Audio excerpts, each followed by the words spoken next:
So we look at uninformed search today, and it's important that we really understand what we mean by uninformed here.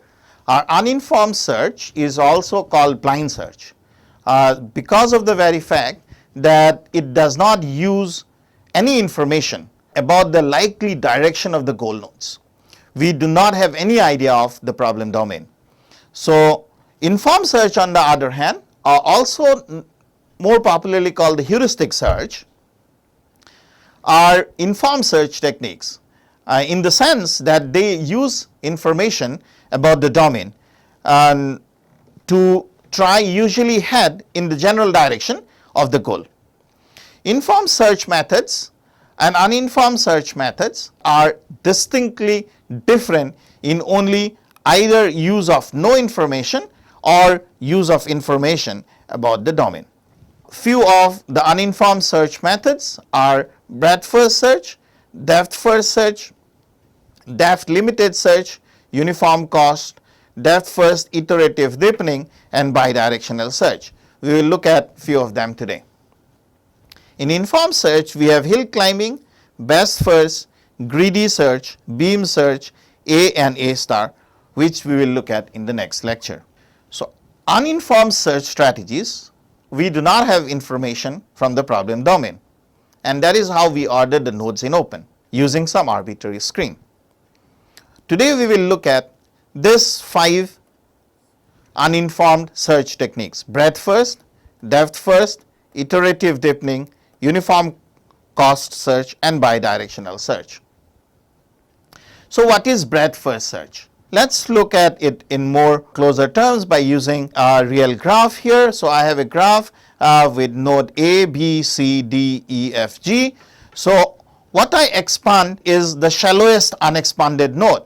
So the fringe, if you can see by now, is actually a first in first out queue. So new successors all go to the end. So if you recall, we said we will create 2 lists when we are doing graph search, one an open list and another a closed list, and we will keep the start node in open. As we expand, we take A to the closed list and generate the successors of A. So the successors of A that I get, I have B and C. Then the next time I take B for expansion, take B here and keep it in close. And when I get the successors of B, so the successors of B you could see are D and E. So those successors will go to the end of the list. So D and E will come here. So that the next node that I take for expansion is C rather than and D. So this is how the breadth first search works. I expand the shallowest unexpanded node. The fringe is a first in first out queue. That is, the new successors go at the end. So first I check if A is a goal state. If A is not a goal state, I get its successors, which is B and C. So the fringe for me is B, C now. So next I check if B is a goal node. If not, I get its expansion, which is D, E. But then the next node to be expanded is C and not D. That's something that one needs to really understand here when I am doing a breadth first search. And then next node to be expanded becomes D, and so on and so forth. So a few questions that I want to answer about the properties of the breadth first search. The first question is breadth first search complete? We can see that the breadth first search always guarantees that it will reach the goal if the branching is finite.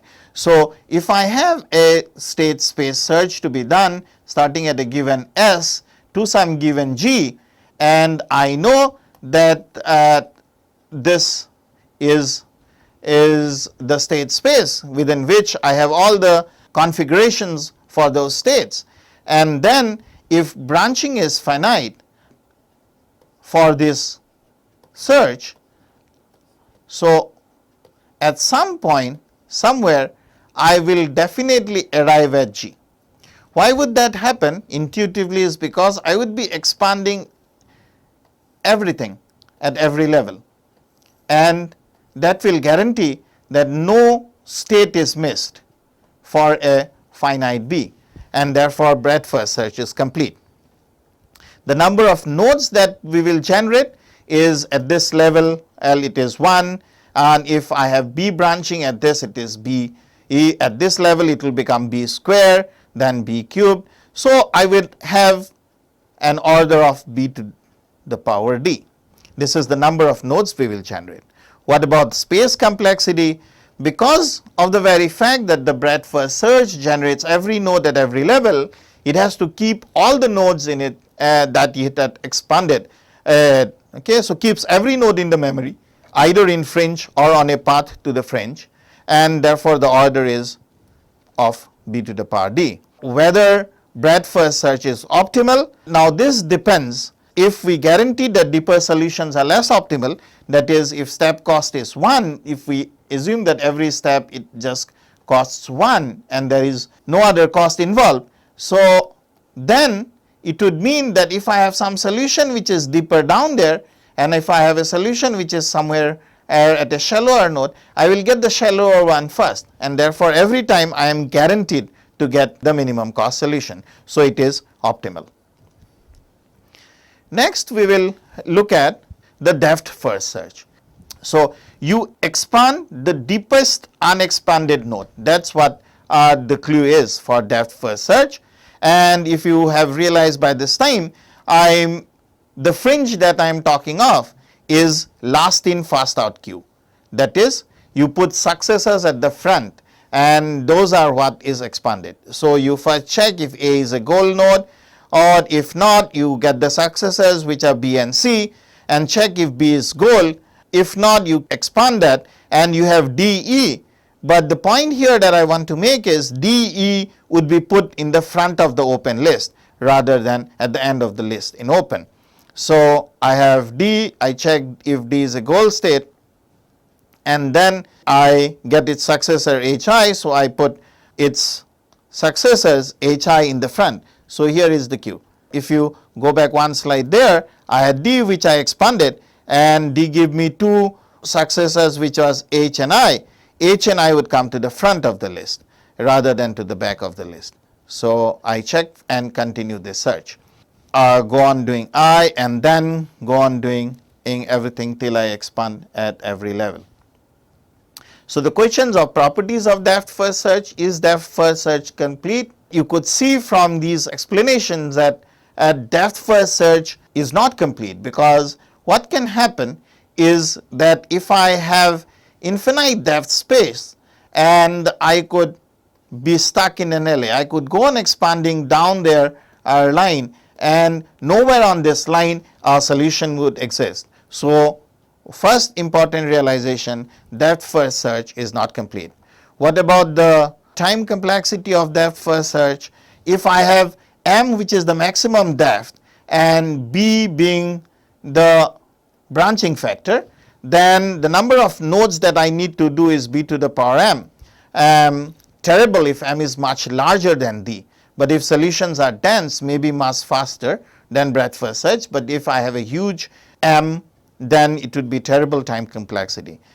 In terms of space, as definitely we only need to remember a single path of unexpected and unexplored nodes. So the time complexity is Bm, which is linear, and it may find a non-optimal goal first, but in terms of optimality, it could be possible intuitively that there are goals here somewhere at lower levels, which will definitely be missed by any depth first search technique.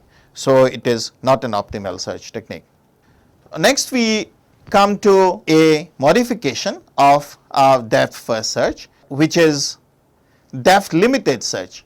To avoid the infinite depth problem that I was showing you in the previous slide of depth first search, we can decide to only search until a depth L. That is, we don't expand beyond depth L.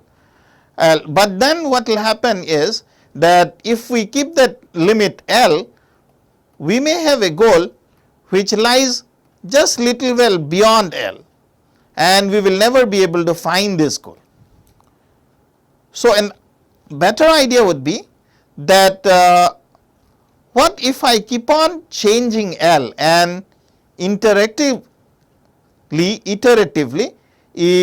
keep on increasing L.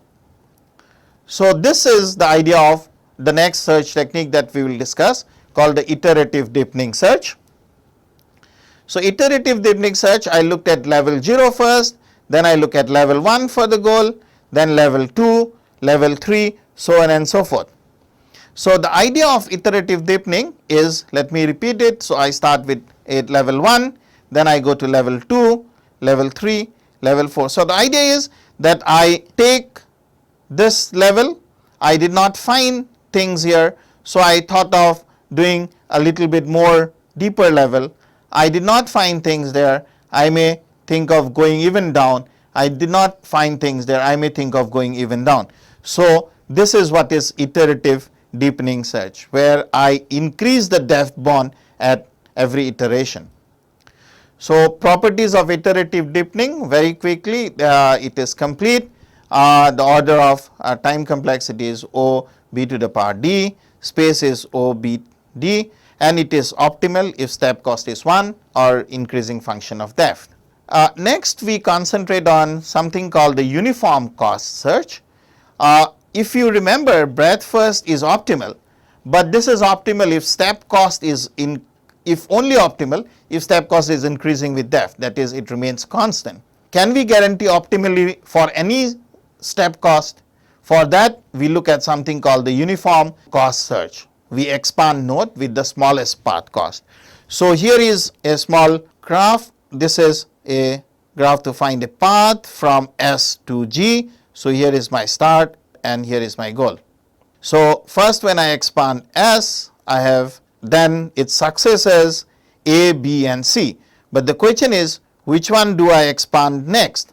As when I look at this, I could see that the cost to A was 1, the cost to B was 5, and the cost to C was 15. So I would rather expand the node with the smallest cost. So I expand A. So my next expansion is of A, where I get to G, and I know that the cost is A to G is 10 plus 1 here. So 10 plus 1, 11. That's what I mark at G. And the other nodes that I have is B with a cost of 5 already there, and C with a cost of 15 already from the previous expansion. So next, which node to expand? If I ask the same question, then I go to expand the node with the smallest path, and therefore I go and expand B. So once I expand B, I have here on this marked B to G, so I get G, but the path cost is 5 and 5, that makes 10, so the G cost is 10, and here it was 11, and now C 15. So the next node that I want to expand is this node, and that when I see that, I know that this is a goal node and I stop, but I pick up this. So this path that I got is the path which is with the minimum cost. So uniform cost search, implementation wise, the fringe that I am looking for is definitely Q, but then they are ordered by the path cost. So this is equivalent to breadth first if all step costs were all equal. The question is whether they are complete. Yes, they are, and the number of nodes with path cost is always less than equal to cost of optimal cost. Number of nodes on path with path cost is greater than equal to cost of optimal cost. And whether it is optimal or not, yes, for any step cost, the uniform cost search is an optimal graph search technique. So let us now look back again and illustrate these uninformed search strategies that we have learned today. So we have looked at breadth first search, we have looked at depth first search, we have looked at iterative deepening, and we have looked at uniform cost search. So here is a small graph that I want all of you to look at, and over this we will try to explain and illustrate all of these search strategies. So here is S, A, B, C its successors, D, E, then and B successor is G and C. So I have put the cost of every path in red there besides each of the arcs. So first let's look at breadth first search. So if you are looking at breadth first search here, we know that we start with S0 here, S in that list, and then we generate its successors. So we put this, so in terms of the algorithm that I was talking of, we call this node list is open and we call this node list closed. So we create a list called closed and we create a list called open. In open we have S0 to start with, and we pick up S0, take S0 here to close and get its successors into open list. So I have successors A, B and C, so I put A, B and C in that list. Then the next node that I expand is of course A, and therefore I move A here to this, and I have now B, C, but because it is a breadth first search, therefore I include its successors D, E and G to the end of the list. So here is where D, E and G comes to the end of the list. And the next node that is taken up for expansion is B, and its successors, which is G, is added to the end of the list here. So on and so forth. So finally I have expanded E, and then the next node that I get is this E. So I have a solution because G is the goal node. So the solution path that I am talking of is very simple, S to A to G. So that's the solution, and the cost of the solution is 3 plus 15 equal to 18. Number of nodes expanded including the goal node is that we could expand 1, 2, 3, 4, 5, 6, 7 nodes. So we had expanded 7 nodes including the goal node. The depth first search is what we will try to expand now. So in this we take S, put it in this list, and next we take the successors which are A, B and C and put it in the list called open, take S0 to close. Next we take A3 for expansion, its successors D, E and G. Now this is something that we need to take care of. We put it in the beginning of the list here. So as we put it in the beginning of the list, the fringe movement is along this line. So the next thing that comes to be expanded is D, and that is how it happens. And the solution path that I get here are also is SAG, the same solution path. But what is more interesting is, because I took this path and then this was the maximum depth, I came back and expanded E again, and then I came back and got G. So the number of nodes that I expand is only 5, including the goal node is only 5. This is depth first search. Next, we just highlight one idea of simultaneously searching from the forward from S and backward from G.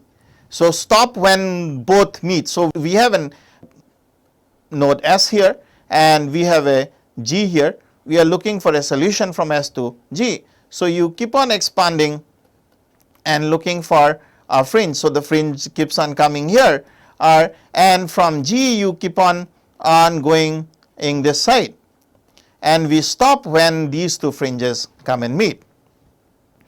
So only point that needs to be now discussed or understood is, what does it mean to search from backwards from G?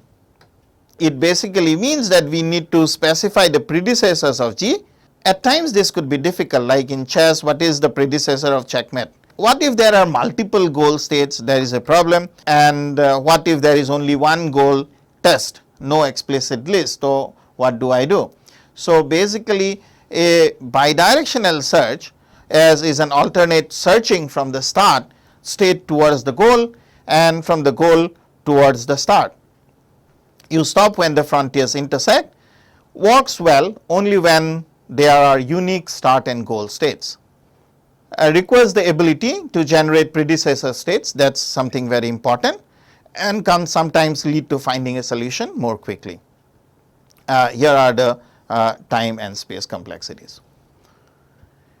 So, only thing that is important to realize when I am doing uninformed search over graphs for problem solving as state space search is failure to detect repeated states. Because if I have some failure to detect repeated states, this can turn a linear problem into an exponential one. And there are two interesting solutions. In the first method, which is suboptimal but very practical, is I do not create paths containing cycles. This is what I highlighted in the beginning. And in the second method, the idea is to never generate a state which is generated before. So, but then this would require that you keep track of all possible states. So, it uses a lot of memory. For a very simple game like 8 puzzle, you would require something like factorial 9 states in such a case. But then, and these solutions work very well because then you do not create exponential problems of the state space. So, this is all that we have in uninformed search. In the next class, we will look at information from the problem domain being used to direct these searches, which are more commonly called the heuristic search techniques. Thank you.